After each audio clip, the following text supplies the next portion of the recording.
Well,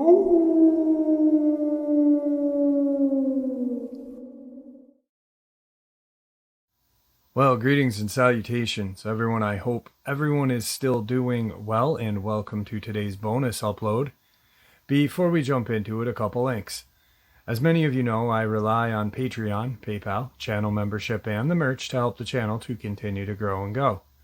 Links to Patreon, PayPal, and channel membership is in the description below.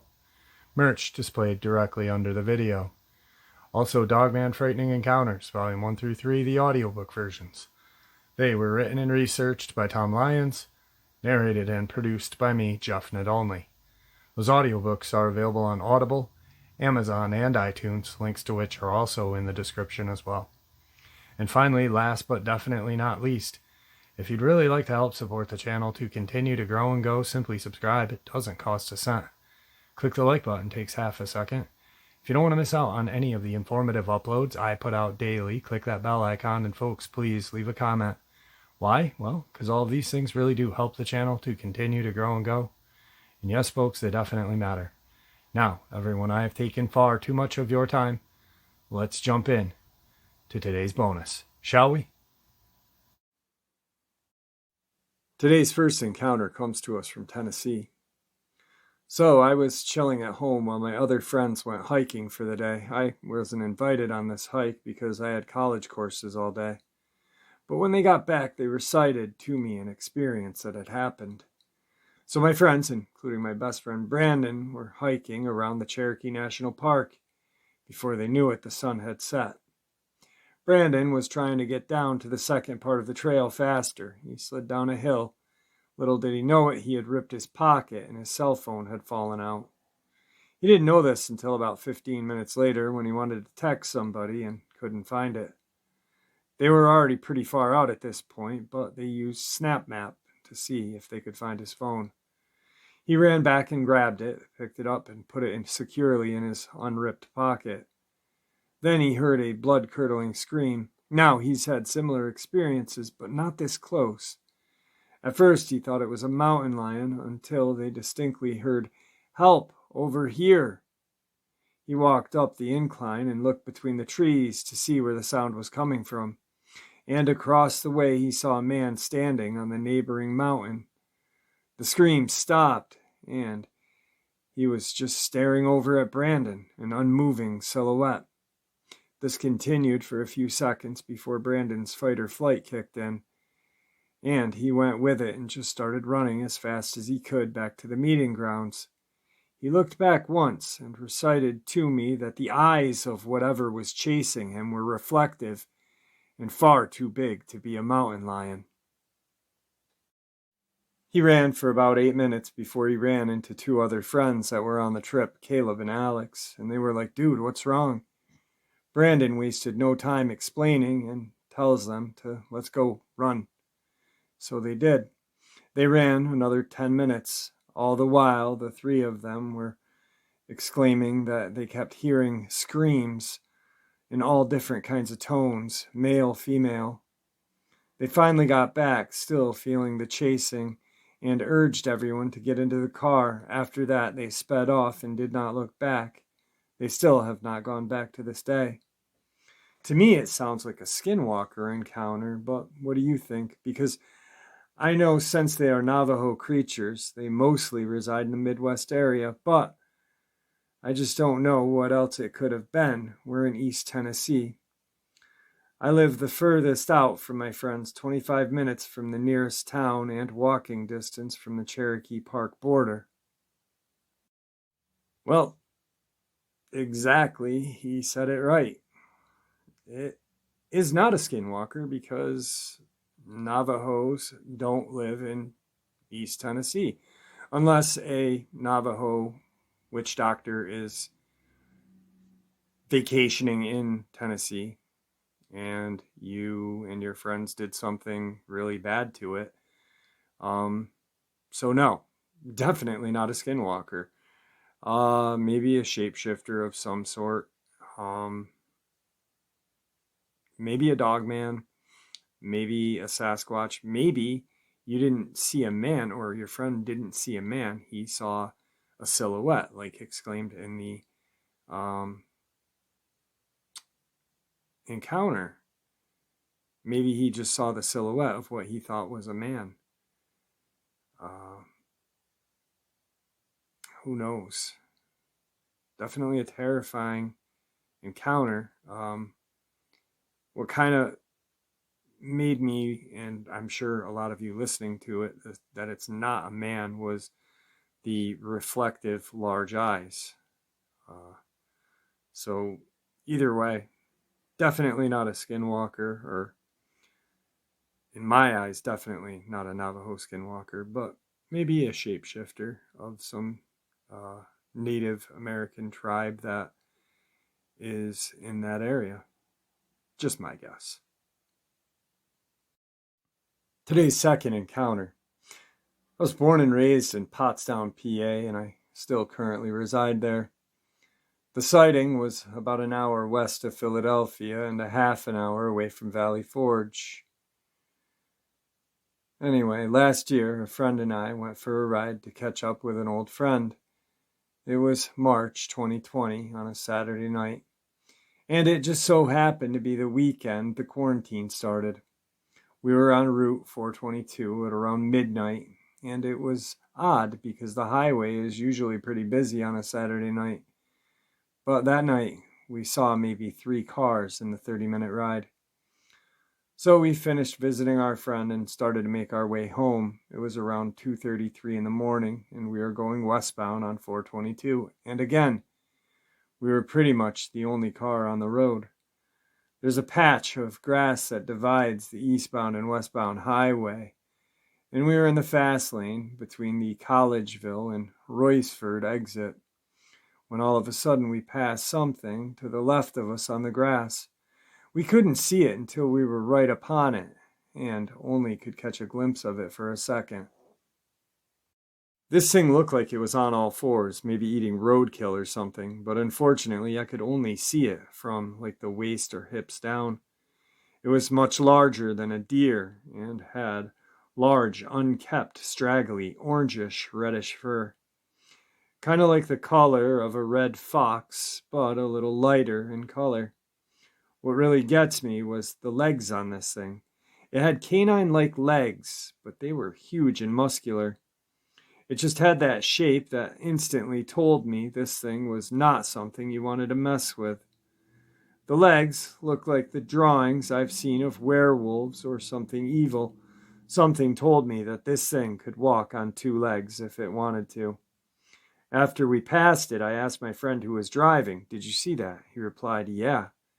I asked him, "What was it?" He replied, "I don't know." Neither of us brought it up again during the ride because I think we were just trying to process what the heck we had seen and didn't want to sound crazy. When I got home, I told my boyfriend about it, and he had no idea what kind of animal that lives around there it could have been.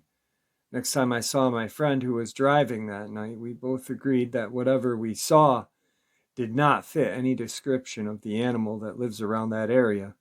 Also, it was scary looking. He calls it the beast. A couple of months later, another friend was leaving my house and heard something across the street making a low, guttural growling noise, which scared him straight to his car and out of there. He was an animal control officer for years and says nothing around here would make that noise.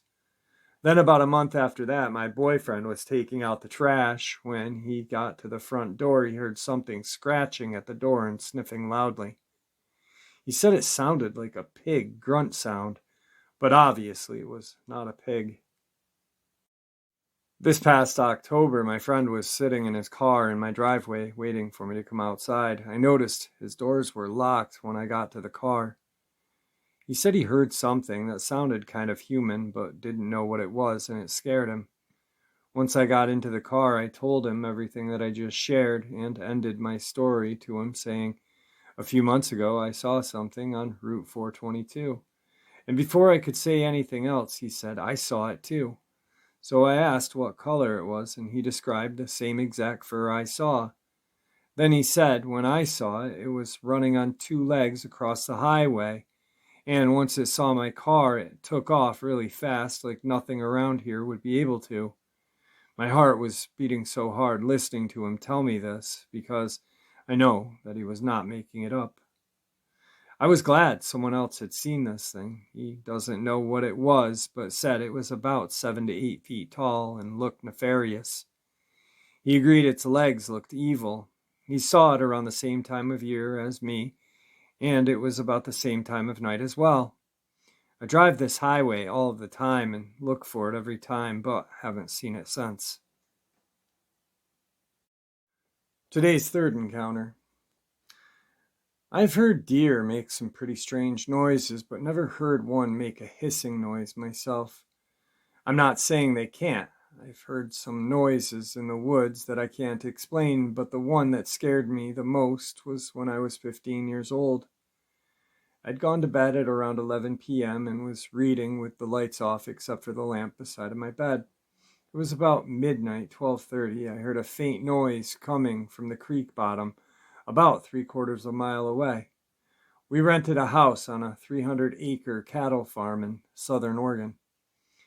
The 300 acres was backed up to a 2,000-acre timber company tract with no roads except logging trails. I'd heard bobcat, cougar, and all other calls before, as my older brother and I hunted those woods all the time. This noise or call was different. It would start with a low-pitched moan or a howl, then rise into a high-pitched scream, and then at the end with this cough or grunt. It's hard to explain because I had never heard it before or since. The ending sounded kind of like the ending of an elk bugle with the large bull grunt, but not exactly. It kept coming closer toward the house, through the pasture, past the barns that were about 100 yards below the house. I'd gotten up and loaded my 30-30 lever action and started up the hallway toward the front door. Now, I was already scared, but what happened next filled me with terror.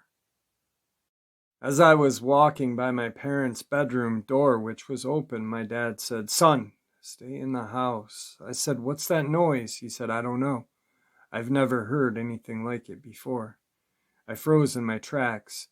I knew if my father was afraid of whatever it was at that point, I wanted no part of it. He was a World War II veteran, had hunted those same woods since he was a boy in the 30s, had walked everywhere he went until he got a car after returning from the war, night or day. The noise, call, or whatever it was so loud it felt like the windows were vibrating. I listened as it passed by the house in the pine thicket, crossed the highway, and faded out of hearing. The whole thing lasted 10 to 15 minutes. I have not heard anything even close to that until I was listening to some calls on YouTube, a so-called Bigfoot call. They made my hair tingle on my neck and brought back the old memories from years ago. Today's fourth part of the upload, I am going to introduce you to the Waipek, which is a creature from the Mexican Yucatan area.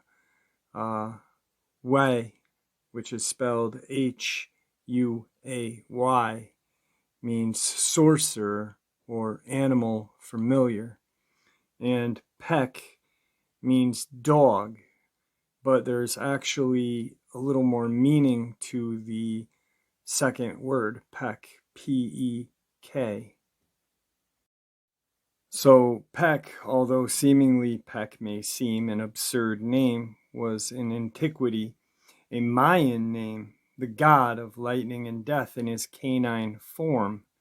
By extension of meanings, Pek means dog.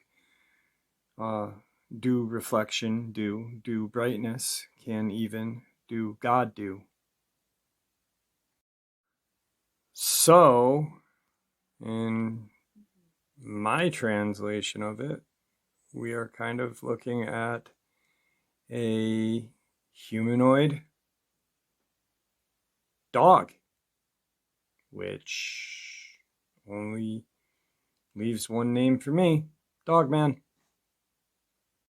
At the end of the 17th century, a healer named Juan Mu lived in the town of Tikal, Yucatan. The sorcerer had the ability to transform into the Waipek, the sorcerer dog. This healer stood out for his powerful personality and was known as one of the most successful and popular doctors, who was called the Campeche and Quintaru. For his widespread fame, Juan Mu was highly respected among the population, even when the authorities did not want to accept him and branded him as a pagan. Who knows why the Holy Inquisition had not arrested him? When he performed his white magic works, he turned into a very large black dog.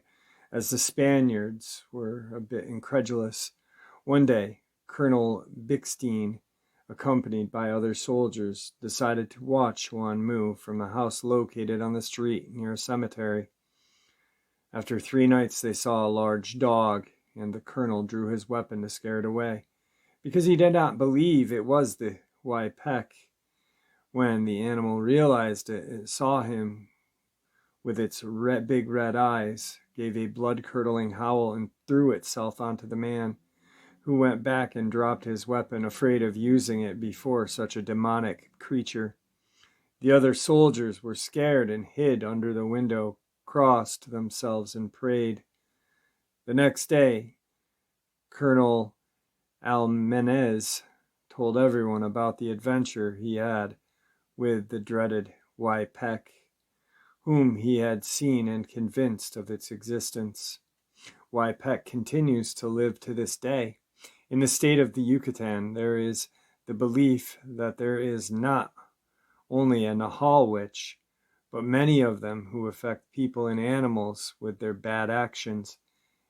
A news item that recently appeared on Radio Mayab TV tells that in the town of Tuskab, residents of several colonies in this southern town assure that a strange being that looks like a large black dog and walks on its hind legs wanders through the streets at night.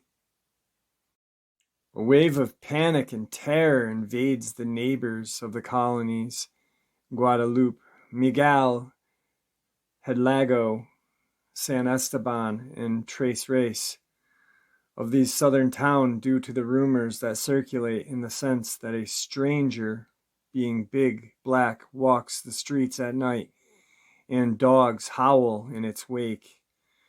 Due to the above, after 10 o'clock at night, people take refuge in their home and do not go out at all, since it is said that it is a Waipek, or dog witch.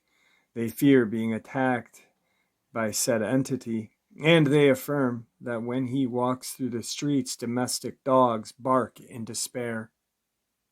Some neighbors have claimed to have seen it from their window of their dwellings and said that it is kind of a large dog which sometimes walks standing on its hind legs, and even a subject who risks going out and fouling it from afar assures that he saw as if he were a human.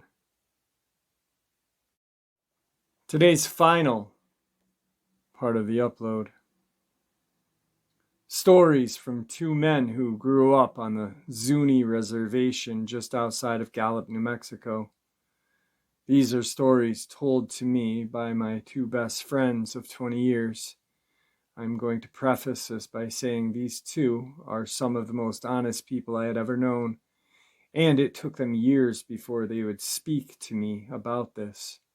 Once I was able to convince them to tell me about this, the older of the 2 brothers broke down into tears and abruptly left about halfway through the first story.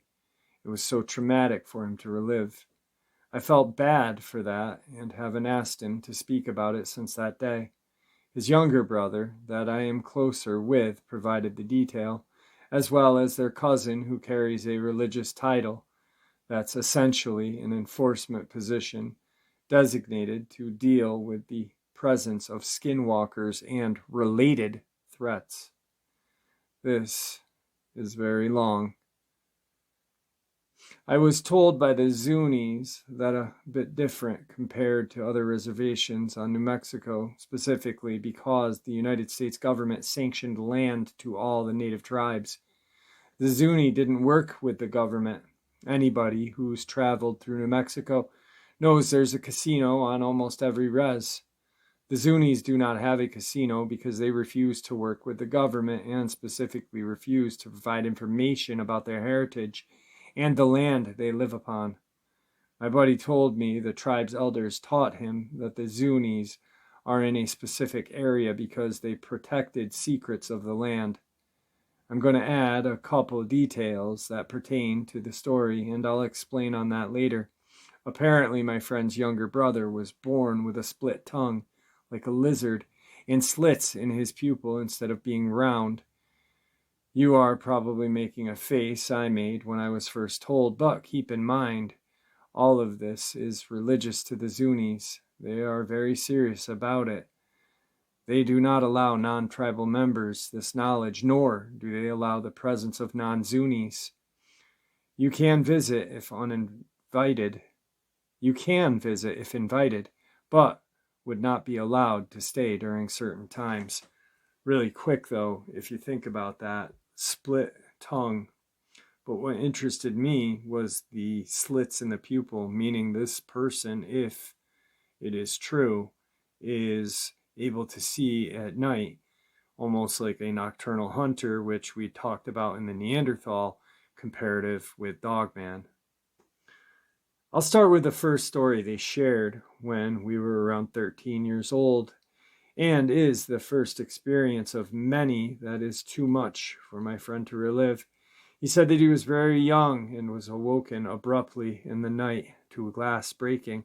When he opened his eyes, his dad, already in his son's room, motioned for him to stay where he was and to be quiet while pointing a large revolver toward the kitchen where the window had broken. Not long after, his dad fired multiple shots. He then heard a screech so loud it hurt his ears, along with a scuffle in the next room, and saw a shadow on the wall that he said did not look or move anything like a person. Apparently, whatever was in the house immediately leapt out the same window that was broken to get in. He said the adults gathered and left to find it shortly after, but was never told what they found. Just that this was definitely a skinwalker. The day after he broke down into tears talking about it, I went and saw him and apologized, and surprisingly, he said the shadow and screeched he saw scared him, and is ultimately why he left the res. I've never asked him about it again. Another instance that the older brother told me was one that left me particularly intrigued, though I'm not sure why compared to some of the other stories. He said they were having some sort of celebratory feast one night, and my friend saw that he described a very small person stealing their food while the adults were not looking. He said it was around 1 to 2 foot tall, and when he saw it, he immediately shouted to his dad, and all the adults dropped what they were doing and immediately started chasing it to corner it. This went on for a while, and during the commotion they realized that there were multiple tiny beings, 2 of which were able to escape into the gutters. He said he remembers everyone trying to reach into the gutter and block them from getting away. But one was caught, and he distinctly remembers his uncle holding it up high by the leg, and he watched it scream in terror. It sounded like a tiny human. Then they immediately tied it up and stuffed him into a cloth pouch and burned him alive over the fire. He said the way it screamed while burned terrified him because he could hear how much pain it was in. But they are human-like. By the way he explained to them, they seem like something like a large lawn gnome. He doesn't know if they are necessarily evil, but they kill every single one they come across. Not sure why, but that one really creeped me out. The next I remember, the 2 brothers were together somewhere out in the wilderness hunting rabbit just outside of the res. They were walking home because the sun had just gone down, but came across a barely standing shack. Being dumb kids with a pellet gun, they went inside, and shortly after, a rock hit the wall of the shack. So they immediately go outside, and within seconds, notice commotion in the vegetation about 30 feet away. They had one flashlight, so they pointed it toward the movement, and a human-looking figure stood up, faced them, with its head tilted to the side, and described it as very, very pale with facial features that were not human. He said, "I don't know how to explain it, man. It just didn't look like a person." So upon seeing that, they immediately took off running back to their home. And as soon as they did, they saw coyotes just standing alongside the trail, standing off to the side. But all were just staring at them with no fear of their presence, and followed them back. They said they were told by the elders they were being warned away, and the commotion in the grass was a skinwalker changing its form. They said they never went back to that area again, and the younger brother said he had never been so terrified. I'm glad the younger brother told me about that story instead of his older brother. The younger brother still today is able to better deal with the harsh realities. He told me that he and a couple of friends would play around this mountain and knew where the entrance to a cave was. They tried to go into the cave, but not far from the entrance. Got too small for him to fit, and even his 10-year-old torso wouldn't squeeze through the narrow opening. He said they were off to the side of the entrance, hiding from another friend walking toward them, and noticed something moving very, very fast going in and out of the cave entrance. He and his friends said they went back every day for over a week and would watch them for hours, but could never see what exactly they were. But were astounded at the speed they moved, but did not understand how they were getting in and out, as they were much bigger than he was. He was forbidden from ever going back after the adults found out what he and his friends were up to. As for their cousin that carries a title given to those who are there to deal with the skinwalkers, I ended up getting pretty close with him too, since his cousins are like family to me, and I picked his brain one night. He said they consider them a manifestation of pure evil. They are ruthless, and they know they are not supposed to be around the Zuni people. They are fully aware of their actions. If they find out a skinwalker is near, they immediately hunt it down, catch it, string it outside, down over a fire, and burn it alive till there is nothing left, bones and all. During that process, he says, the sounds they make is like nothing you would ever hear. He said you can't kill them with bullets, and there's different levels to their abilities. They can affect you in a variety of ways, but always in a negative fashion, such as leaving you sick or dead. If I remember correctly, there was a time of every year where everybody but him and the others with his title stay inside and lock the doors and block the windows, and he will then walk the town in specific clothing and chant specific words, then hunt skinwalkers with his peers. I didn't really understand, but it was implied that skinwalkers are expected to be present around this time, but he spoke about it like it's something completely normal. I think it's like a holiday. And during this week or so, there's a period where the skinwalkers arrive, and that's the main reason they designate enforcers that are trained to deal with them, and apparently never look the skinwalker in its eyes. One last story I'm going to share is not from a Zuni reservation. This story, my uncle told me, that takes place in a reservation outside of Bernalillo, a small city which is about 20 minutes away from Albuquerque, but I don't remember the name of the res. My uncle was a sniper in the military and saw combat in Panama. After leaving the military, he was a firearm instructor for the Albuquerque Police Department, then for the Bernalillo PD. One day he gets a call about a drunk guy acting strange at the base of the mountain, so he shows up, but he doesn't see anyone there.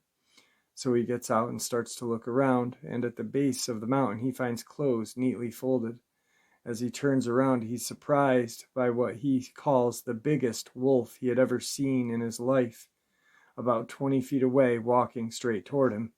He said it was around 5 feet tall and staring him right in his eyes. So he immediately puts his hands on his holstered gun, but doesn't draw, and starts walking backward toward his car while the wolf continues toward him. Once he reached his unit, he got inside as fast as possible, and when he shut his door, it was now an inch away from the window. He said he had to look up at it while seated in his car. He then made a sorry I'm leaving gesture and drove down the road, where he met up with one of the reservation officers. She asked him what had happened, since he was pale and visibly shaking. All he was able to muster was, "I don't know, it's massive, and I don't think I belong here. I don't." And she immediately put her hand up and said, "Don't worry, I gotcha. I've been wondering when this would happen again. Go ahead and get out of here." Then she drove off. She didn't go to the area, but rather parked her car sideways, blocking the entrance to the area, and started making calls. He says by the way that thing was looking directly in his eyes, not to mention the absurd size and aggression, lack of fear, folded clothes, that he knew he was face to face with a skinwalker, and he hopes he never comes across something like that again. To end this, I'll talk about what the younger brother told me and showed me about their heritage. One day he took me out a box and showed me the contents, saying that his father had given it to him and had been passed down from father to son for over 1,000 years. Inside were a couple different dried plants and various things, but most notably, a rock carved by hand of a reptile-like humanoid. It looked like a person, but with armored scales and a face with a protruding mouth and large teeth. I don't want anybody to think I'm a conspiracy theorist, cause I'm not, but this thing looked exactly like what I've heard reptilian aliens would look like. We were both pretty amazed, as he had never really thought twice about what it would mean. Around this time, we were getting stoned and entertaining ourselves with aliens and laughing about conspiracy theories. Keep in mind, this is the guy who was born with the split tongue and slits in his eyes. His mother confirmed that to me as well. He went on to tell me the Zunis are protecting the secrets of the land, and their reservation does not have a casino because they refuse to sell out their knowledge to the government. He said he was taught that beings came out from inside of the earth and met with their people thousands of years ago. These beings lived somewhere inside of the earth where it's warm, and eventually these reptilian beings went back to live under the surface. I don't remember if they went back into the earth after they had some feud or war, or if it's because the outsiders arriving, but after they met the ancient Zunis for a short time, they bred with each other. My buddy is apparently a descendant of those two species mixing, and is why he was born with a split tongue and slits in his pupils. Now, I don't know what connection skinwalkers have to this reptilian species that live inside of the earth, or roasting tiny food thieves and celebrating while they scream through an agonizing death, but I do find it very interesting that all of this is associated with native belief. I plan on going over all this with him as well, as I'm going off of memory from 5 to 20 years ago. The younger brother is my closest friend, so maybe I can get some more info from him. Well, there you have it, folks. Today's bonus upload, which I hope you all enjoyed as much as I enjoyed sharing it with you. I'd like to thank you all for supporting the channel. It is, after all, your support that helps the channel to continue to grow and go, and what gives people like us a chance and a place to share our experiences and theories judgment-free, just simply treated with the respect that we all deserve. Everyone, please stay safe, happy, healthy, and ever vigilant. keeping an eye on our children, pets, family, and friends. These creatures are real, they are out there and dangerous. Share this information with those you love and care about, and it may just help save their lives someday. And until next time, never stop asking questions, never stop searching for the truth, and God bless.